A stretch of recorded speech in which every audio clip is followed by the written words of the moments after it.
Well, criminals are targeting independent pharmacies, costing them tens of thousands of dollars.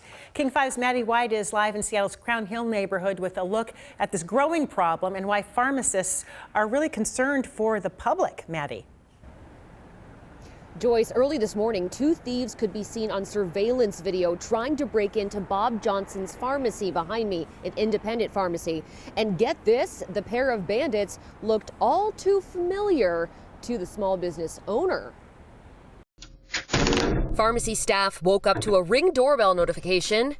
Hey guys, I'm calling 911 right now. You got about 2 minutes. Where they shoot off the thieves remotely. Yep. The two men bore a striking resemblance to the two men that successfully broke into their pharmacy the day after Christmas. See, these are drugs that are going to end up on the street, and we're very concerned.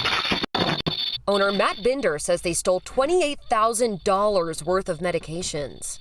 That's the medications. With the damages and the labor, we're over $30,000. Really harmful for our independence. There's not that many of us left. We're not exactly swimming in money right now. It's tough. Also just this morning, thieves hit Cascadia Pharmacy and were successful at getting in. This is another independent pharmacy over in Wallingford, and staff tell King 5 the bandits stole 3 bottles of Xanax. I know multiple stores that have been hit in the past 3 months now. Down in Pierce County. So yes, I think the independent pharmacies are getting targeted. Kirk's Pharmacy was also broken into a couple months ago in Eatonville. I don't know what they were looking for. They were able to take about $10,000 worth of medications. Most of them were blood pressure, antipsychotic, antibiotics. Have a great day. Those are all locked away. Kirk says his other location in Puyallup was also broken into weeks later. The leader of the Washington State Pharmacy Association says we all should be concerned about robberies of controlled substances.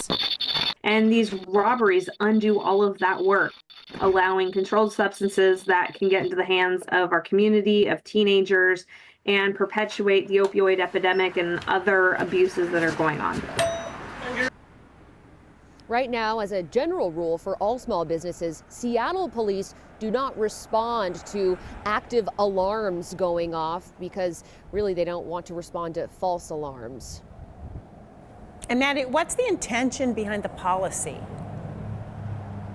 Yeah, that's a great question, Joyce. Well, they have to manage their resources, right? So they don't want to send officers to alarms going off if they end up being false alarms. But Jenny Arnold, who you just heard from, is trying to change that, arguing that, stealing controlled substances and medications does pose a threat to the public. Joyce. In Seattle for us tonight, Maddie, thank you.